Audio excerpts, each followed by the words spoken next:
வணக்கம். திருப்பரங்குன்றத்தில் 144 தடை உத்தரவு. மதுரையில் இருக்கிற ஒரு முக்கியமான சிட்டி, ஒரு முக்கியமான பிளேஸ் அப்படிங்கிறத பார்க்கும்போது இந்த திருப்பரங்குன்றம். இந்த ஏரியாவில் இப்போ 144 தடை உத்தரவு பிறப்பிக்கப்பட்டிருக்கு. இந்த 144 தடை உத்தரவு அப்படிங்கிறது ஒரு ஏரியாவில் பெருமளவு பதற்றம், பெருமளவு ஒரு கலவர சூழ்நிலை ஏற்படும் பொழுது, கலவரம் ஏற்படும் அப்படிங்கிற சந்தேகம் அரசு தரப்பிலிருந்து எழும் பொழுது இந்த 144 தடை உத்தரவு அப்படின்றத பிறப்பிப்பாங்க. இந்த 144 தடை உத்தரவு இருக்கிற அந்த பகுதியில் ஒரு 4-5 பேருக்கு மேலே சேர்ந்து போறாங்க, ஒரு கூட்டமாக ஒரு குரூப் வராங்க அப்படின்னா அவங்கள அரெஸ்ட் பண்ணி விசாரிக்கிறதுக்கு போலீஸ்க்கு அனுமதி இருக்கு. இப்படி 144 தடை உத்தரவு பிறப்பிக்கிற அளவிற்கு அந்த ஏரியாவில் அப்படி என்ன கலவரத்துக்கான சூழ்நிலை இருக்கு, என்ன பதற்றம் இருக்கு, என்ன பிரச்சனை அங்கே நடந்துட்டு இருக்கு அப்படிங்கிறது தான் இந்த வீடியோவில் பார்க்க போகிறோம்.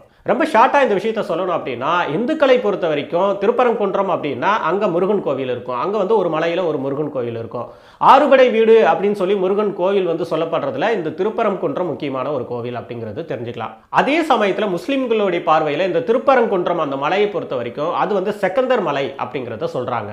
இது ஏன் செகந்தர் மலை அப்படின்றத சொல்றாங்க அப்படின்றத பார்க்கணும் அப்படின்னா, கிட்டத்தட்ட ஒரு 600 வருஷத்துக்கு முன்னாடி இருக்கிற ஒரு வரலாறை பார்க்க வேண்டியது இருக்கு. ஷார்ட்டா இந்த ஹிஸ்டரியை நம்ம புரிஞ்சுக்கணும் அப்படின்னா, இந்த 1300 இந்த மாதிரியான காலகட்டங்களில் இஸ்லாமிக் படையெடுப்பு இந்த இந்திய நிலப்பரப்பு முழுவதும் இருந்தது. சுல்தான் ஆட்சி பண்ணது, இந்த சுல்தான் பேரரசு அப்படிங்கிறதெல்லாம் சொல்லுவாங்க. இந்த மாதிரியான காலகட்டங்களில் இந்த மதுரை, திருப்பரங்குன்றம் இந்த மாதிரி ஏரியா எல்லாமே சுல்தான் படையெடுப்பின் மூலமாக சுல்தானுடைய ஆட்சி கீழே வருது. ஸோ இந்த காலகட்டங்களில் இந்த திருப்பரங்குன்றம் இந்த ஏரியாலாம் ஒரு சுல்தான் ஆட்சி கீழே வருது. இந்த சுல்தான் மன்னருடைய பெயர் தான் சிக்கந்தர் அப்படிங்கிறத சொல்றாங்க. அவருடைய முழு பெயர்னு பார்க்கும்போது சுல்தான் சிக்கந்தர் பாதுஷா ஷகதீன் அப்படிங்கிறத சொல்றாங்க. ஸோ இப்படி அந்த ஏரியா இவருடைய ஆட்சியின் கீழே சில காலங்கள் போயிட்டு இருக்கு.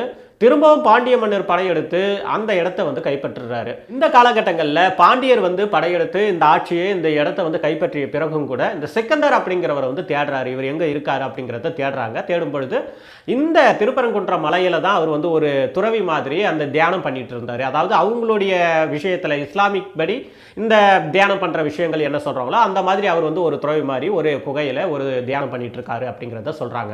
அந்த நேரத்தில் பாண்டிய மன்னர் அவர் கொன்னுடுறாரு அப்படிங்கிறது தான் இந்த வரலாறு. சோ இந்த சிக்கந்தர் அப்படிங்கிற இந்த சுல்தான் அந்த மலையில தான் கொல்லப்பட்டிருக்காரு. அதாவது திருப்பரங்குன்றத்துல இருக்கிற அந்த மலையில தான் அவர் கொல்லப்பட்டிருக்காரு.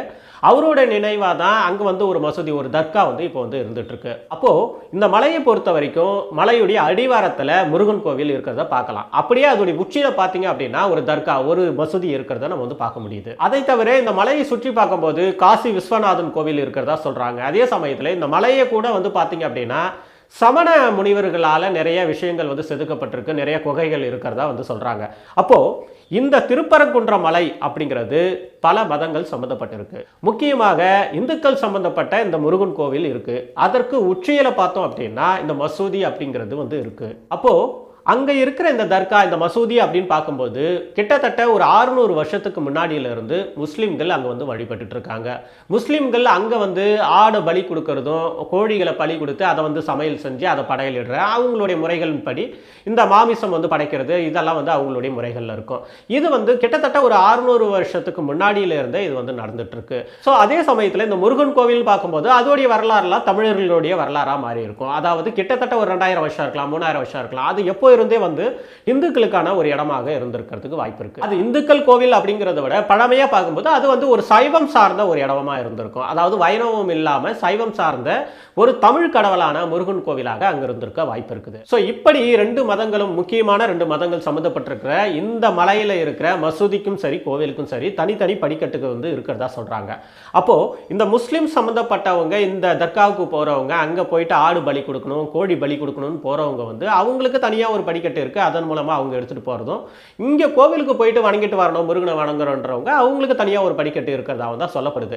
அப்போ முஸ்லிம்கள் படையல் முறைப்படி இந்த ஆடை வெட்டி அங்க சமைக்கிறது, கோழியை வெட்டி சமைக்கிறது, இந்த மாதிரியான விஷயங்களை அந்த மலை மேல உச்சியில செய்ய வேண்டிய சுச்சுவேஷன் அவங்களுக்கு இருந்துட்டு இருக்கு. அதே சமயத்துல இந்த முருகன் பக்தர்கள் முருகனை வணங்கணும் அப்படின்னு நினைக்கிறவங்க இந்த மாமிச மாதிரியான விஷயங்கள் அதுக்கு கிடையாது அப்படிங்கறத நம்மளால பார்க்க முடியுது. சோ இந்த சூழ்நிலையில இந்த இந்து அமைப்புகள் இருப்பாங்க இல்லைங்களா, இந்து முன்னணி அப்படின்ற அந்த அமைப்பு போயிட்டு இந்த மாதிரி மலையில அந்த பலி கொடுக்கிற விஷயங்களால புனிதம் கெடுது, முருகன் கோவிலுக்கான புனிதம் கெடுது, இந்த மலையில பலியெல்லாம் கொடுக்க கூடாது, இந்த மலையில ஆடு கோழிகளை வந்து வெட்டக்கூடாது, இது வெட்டுறது வந்து எங்களுக்கு வந்து இந்த இந்து முறைப்படி பார்த்தோம் அப்படின்னா புனிதம் கெடுது அப்படின்னு சொல்லி ஒரு கம்ப்ளைண்ட் ரைஸ் பண்ணுறாங்க மாவட்ட அளவில்.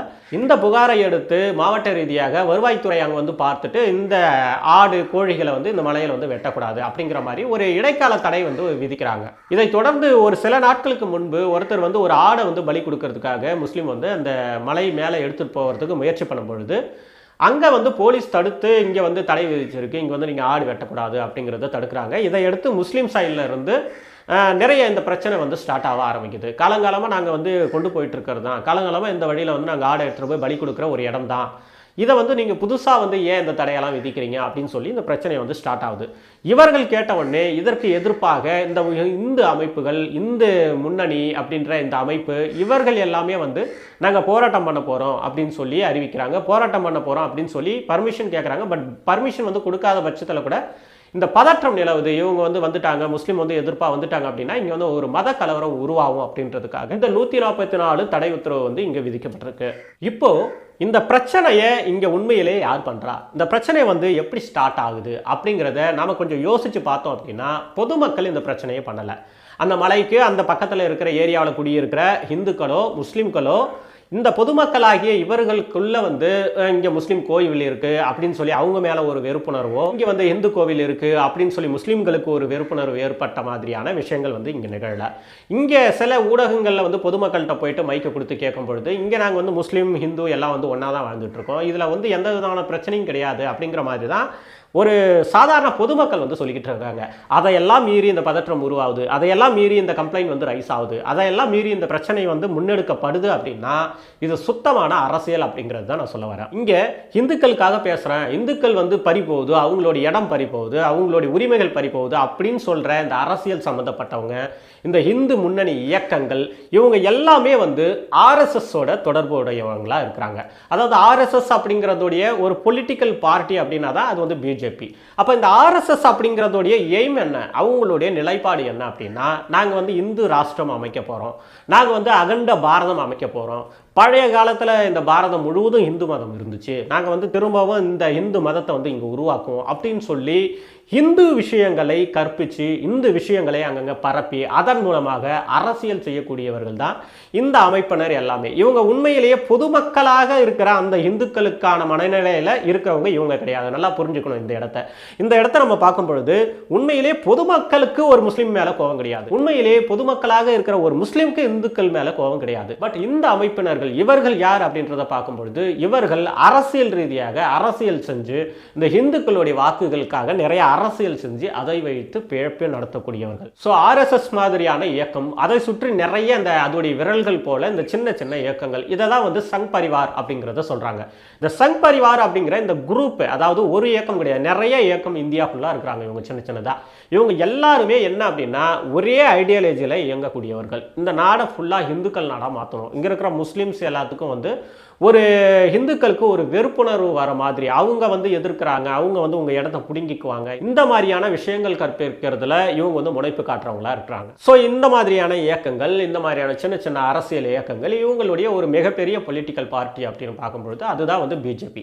ஸோ பிஜேபி இந்தியாவை ஆட்சி செய்கிற இந்த காலகட்டத்தில் நிறைய நம்ம இந்த மாதிரியான மதம் சார்ந்த கலவரங்கள், மதம் சார்ந்த இந்த விஷயங்கள் இதையெல்லாம் நம்ம வந்து பார்க்க முடியுது. ஹிஜாப் போட்ட ஒரு பெண்ணை வந்து காலேஜ் பசங்க துரத்தின்னு போகிறதுல இருந்தும், மணிப்பூரில் கிறிஸ்டியானிட்டிக்கு எதிர்ப்பாக நடந்த கலவரத்தில் இருந்து எல்லாத்தையும் நம்ம வந்து பார்க்க முடியுது. ஒரு மாட்டுக்கறி வந்து போடுறாங்க அப்படின்றதுனால அவனை அடித்து கொள்றதுல இருந்து ஓவரால் இந்தியாவை இந்த பிஜேபி மாதிரியான அரசு வந்து ஆளும் பொழுது இந்த நிறைய இஷ்யூஸை வந்து நம்மளால பார்க்க முடியுது. இந்த மாதிரியான இயக்கங்கள், இந்த மாதிரியான அமைப்பு சார்ந்து செயல்படுறவங்கள்ட்ட நான் சொல்றது என்ன அப்படின்னா, நீங்கள் ஒரு இந்த பாரதம் முழுவதும் இருக்கிற இந்த மண் அப்படின்னு சொல்லி இருந்த அந்த கதையெல்லாம் பேசும் பொழுது இந்த மண் வந்து இந்த மதத்துக்கு சார்ந்தது, இந்த இடம் வந்து இந்த மதத்துக்கு சார்ந்தது அப்படின்னு சொல்லி நீங்கள் எப்போ சொல்லியிருக்கலாம் அப்படின்னா பிரிட்டிஷ் இங்கே வர்றதுக்கு முன்னாடி வேணா நீங்கள் வந்து சொல்லியிருக்கலாம். ஸோ இந்த இந்தியா அப்படிங்கிற இந்த நாடை பொறுத்த வரைக்கும் வெறும் இந்துக்கள் போராடி வென்றெடுத்த நாடு கிடையாது. இது வந்து முஸ்லீம்களும் இதில் வந்து சம்மந்தப்பட்டிருக்காங்க. முஸ்லீம் மன்னர்கள் எவ்வளோ பேர் வந்து இறந்து போயிருக்காங்க, எவ்வளோ பேர் வந்து சுதந்திர